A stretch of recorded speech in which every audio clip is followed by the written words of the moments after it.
Mean राशि के जातक जो कि जल की तरह चलायमान, चंचल लेकिन शीतल स्वभाव के होते हैं। ये इतना गहरा सोच रखते हैं कि सचमुच पानी के अंदर देखने की क्षमता इनमें होती है। धैर्यवान, बुद्धिमान, बड़े आध्यात्मिक और हर किसी से प्रेम करने वाले ये लोग जो सबका हित चाहते हैं और सबका हित करते हैं। ऐसे मीन राशि के जातकों को मेरा प्रणाम है। स्वागत है आपका दीपा ज्योतिष में और स्वागत है मेरे चैनल 21st सेंचुरी मॉम में। आज बात करते हैं कैसा रहेगा जनवरी 2025 मीन राशि के जातकों के लिए। यदि मेरे चैनल पर आप नए हैं तो इसको सब्सक्राइब कर दीजिए और अगर वीडियो पसंद आएगा तो लाइक और शेयर कर दीजिएगा और बेल आइकन का बटन जरूर दबा दीजिएगा ताकि मेरे सारे वीडियोस आपको मिलते रहें। तो शुरू करते हैं प्रथम भाव से। प्रथम भाव में राहु है, जहां मीन राशि जिसके स्वामी बृहस्पति है, यानी बृहस्पति के घर में राहु बैठे हुए हैं। 1 जनवरी से 16 मार्च तक ये शनि के नक्षत्र में रहेंगे और 28 जनवरी से यहाँ शुक्र उच्च के होकर आ जाएंगे। एक्चुअली मुझे 12वें घर से शुरू करना चाहिए क्योंकि शुरू में शुक्र 12वें घर में रहेंगे, पर 12वां घर में लास्ट में ही डिस्कस करूंगी। फर्स्ट से ही करते हैं कि पहले घर में क्या स्थिति रहेगी। तो पहला घर हम खुद, हमारा ब्रेन, हमारा हार्ट, हमारी बॉडी, हमारी सोच, हमारा व्यक्तित्व, हमारा ऑरा, हमारी पर्सनालिटी, सब कुछ टोटल हम जो है वो फर्स्ट हाउस है। तो फर्स्ट हाउस में जब राहु होगा तो क्या होगा?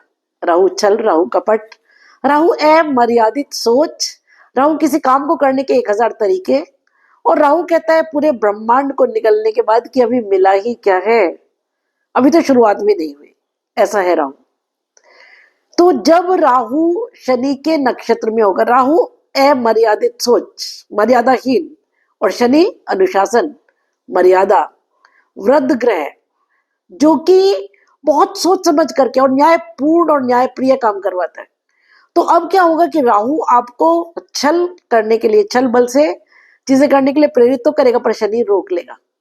राहु असीमित सफलता की ओर लेकर के जाता है और गलत तरीके से लेके जाता है, लेकिन क्योंकि शनि वहां पर है इसलिए अब शनि आपको गलत तरीके से नहीं जाने देंगे, सही तरीके से सफलता की ओर लेके जाएंगे। ये एक बहुत अच्छी बात है। शुक्र 28 तारीख से जब यहाँ आ जाएंगे तो मीन में शुक्र उच्च के होते हैं, प्रथम भाव में शुक्र। Oh my God, it's a beautiful beautiful beautiful situation. शुक्र प्रेम, शुक्र सौंदर्य, शुक्र क्रिएटिविटी, शुक्र आर्ट। तो क्या होगा? आप बहुत क्रिएटिव हो जाएंगे, अपने सौंदर्य पर ध्यान देंगे। सौंदर्य से मेरा मतलब है इनर एंड आउटर बोथ। और बहुत सारी लग्जूरियस चीजों के बारे में सोचेंगे, घर में लग्जरीज, फैमिली में लग्जरीज, खुद के लिए लग्जरीज, नए वस्त्र, नए आभूषण, नई चीजें आप खरीदेंगे और बहुत प्रसन्न मुद्रा में रहेंगे। सबसे अच्छी बात यह है। बात करें दूसरे, अच्छा यहाँ केतु की 7th दृष्टि है जो आपको आध्यात्मिकता की तरफ लेकर के जाएगा, राहु के छलावे से बचाएगा केतु। राहु और केतु आमने सामने ही होते हैं हमेशा, और इसीलिए शायद है कि केतु राहु की जो अमर्यादित सोच और छल है उस पर नियंत्रण रख सके। बात करें दूसरे भाव की, तो दूसरा भाव में मेष राशि जिसके स्वामी मंगल है। मंगल इस समय नीच के और वक्री हो रहे हैं। अब देखिए, दूसरा घर आपका कुटुंब, आपकी वाणी, आपका खान पान और आपकी जो धन का संचय है वो है।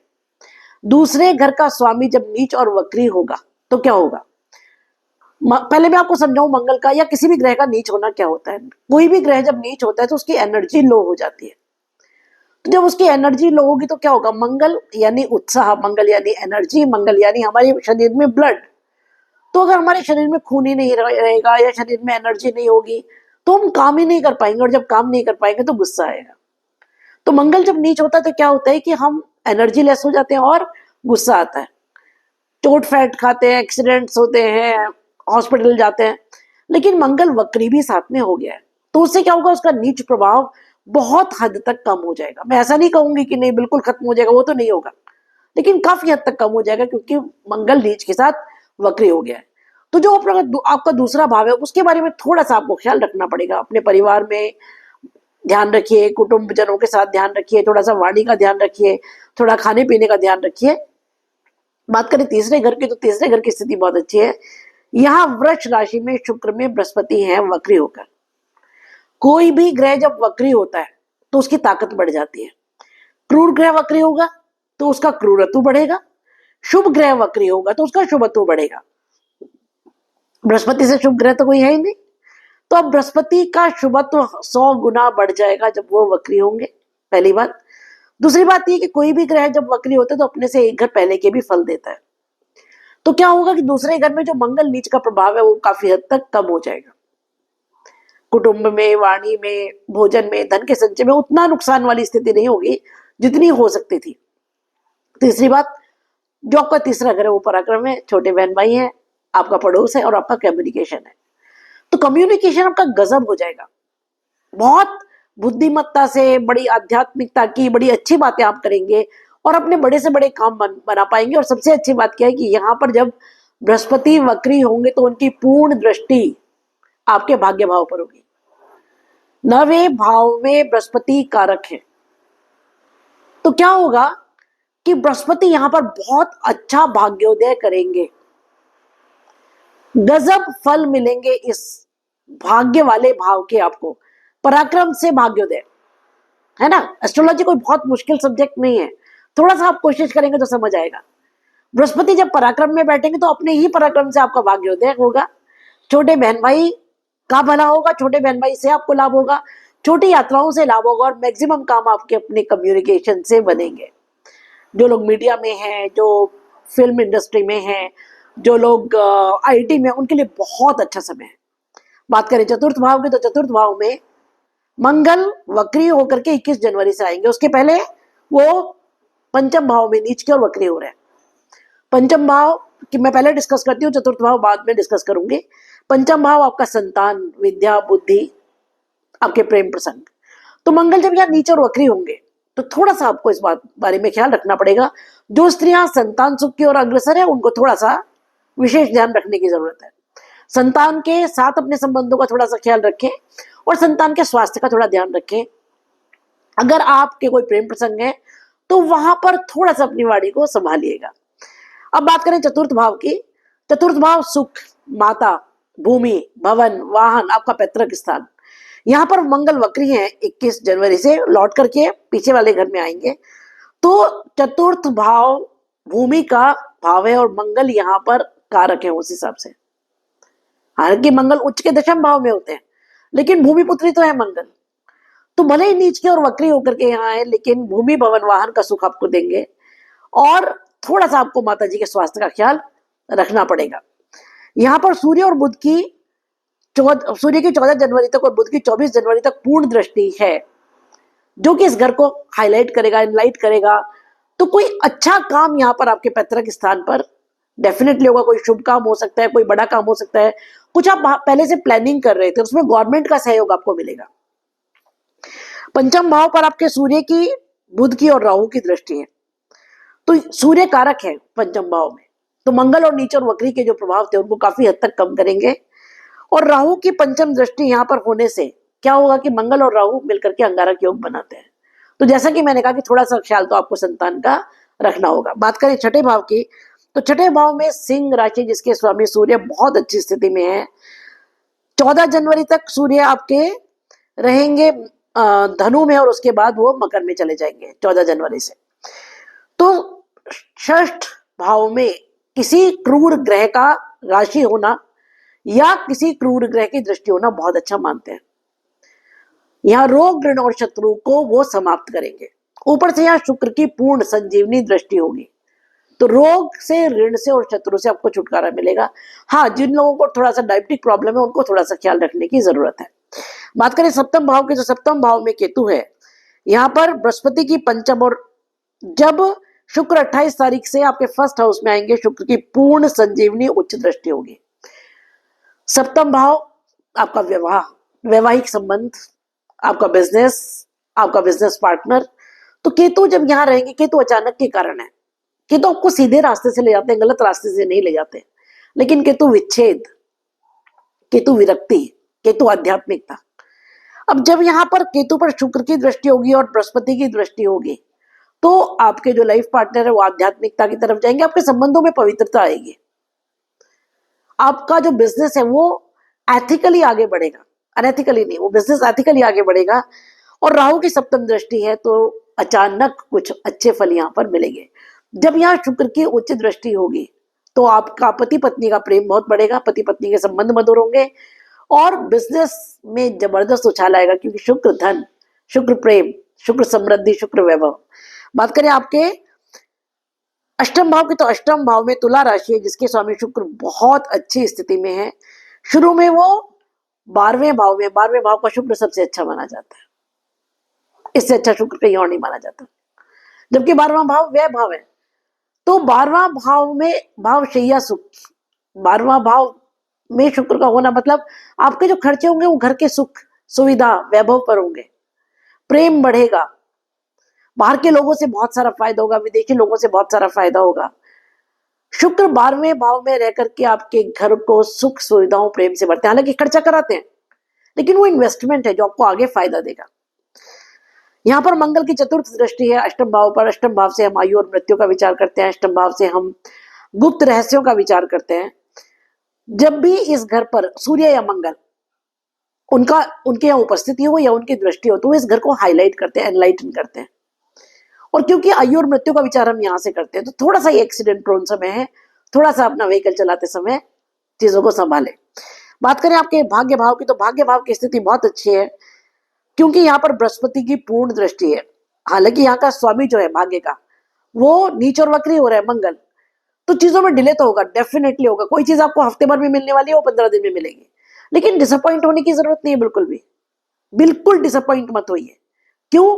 क्योंकि जब मंगल नीच का और वक्री होगा थोड़ा प्रभाव तो दिखाएगा ना, लेकिन बृहस्पति की पूर्ण दृष्टि जो है और कारक है बृहस्पति नवम भाव में, पिता से लाभ होगा, भाग्य में से कुछ जबरदस्त लाभ होगा, धार्मिक यात्राएं होंगी। और सिर्फ इतना ही नहीं है, जैसा कि मैंने कहा आपके ही कम्युनिकेशन स्किल से, आपके ही पराक्रम से आपका भाग्योदय होगा। यहाँ पर राहु की 9th दृष्टि है, तो राहु की 9th दृष्टि होने से क्या होगा कि चीजें अचानक होंगी जो आपने एक्सपेक्ट ही नहीं की थी। बात करें दशम भाव की, तो 14 जनवरी तक दशम भाव में सूर्य है और 4 से 24 जनवरी तक यहाँ पर बुध है।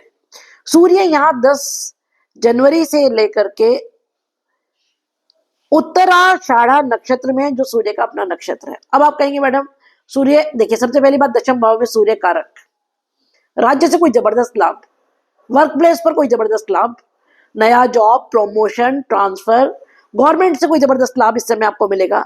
और जब सूर्य और बुध दोनों यहाँ पर है तो मैनेजमेंट से रिलेटेड, डॉक्यूमेंटेशन से रिलेटेड जो भी काम रुके हुए तो सबके सब इस समय बन जाएंगे। अब इस समय आप कहेंगे मैडम खरमास तो चल रहा है, कहाँ से आप कुछ अच्छा बनेगा? देखिए खरमास का अर्थ क्या है, जिस समय सूर्य धनु राशि में होते हैं तो वो एक ऐसे एंगल पर होते हैं जहां पर बृहस्पति का ग्रेविटेशनल फोर्स मैक्सिमम होता है। तो इस समय वो अपना पूरा एनर्जी बृहस्पति यानी गुरु के चरणों में समर्पित कर देते हैं।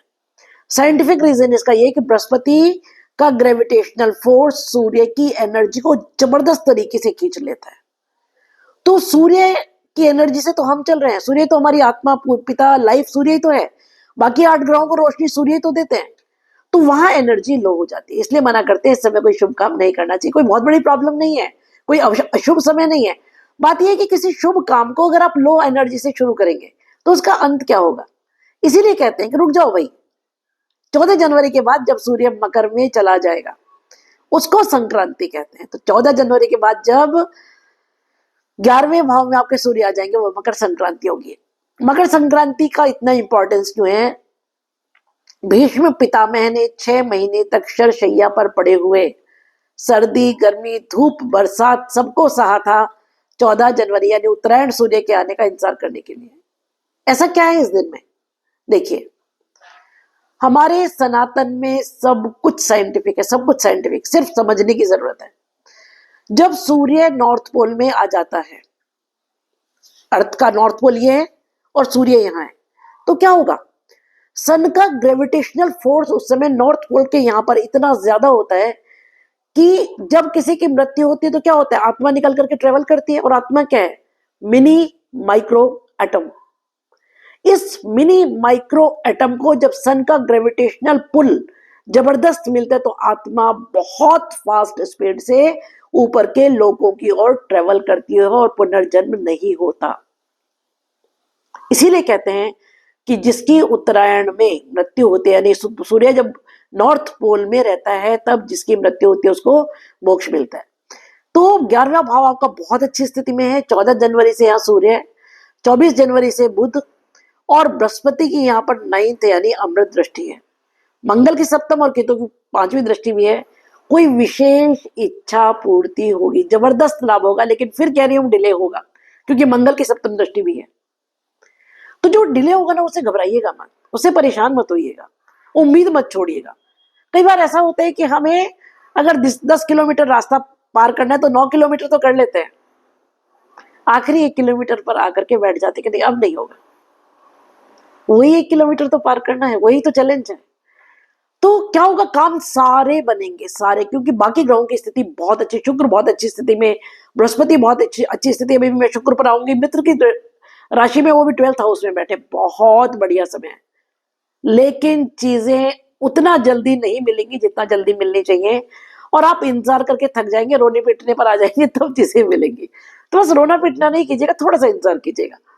बात करें 12वें भाव की, तो 12वें भाव में शनि मार्गी हो गए अपनी ही राशि में, और शुक्र यहाँ पर मित्र राशि में बैठे हैं। और उससे भी अच्छी बात क्या है कि 27 दिसंबर से लेकर के 28 अप्रैल तक वो पूर्व भाद्रपद नक्षत्र में, जो कि बृहस्पति का नक्षत्र है।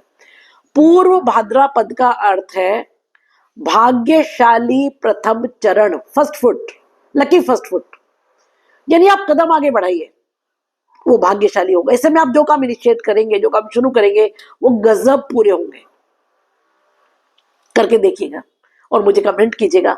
शुक्र वैसे भी यहाँ पर बैठे हुए हैं बृहस्पति के साथ, बहुत सुंदर स्थिति है।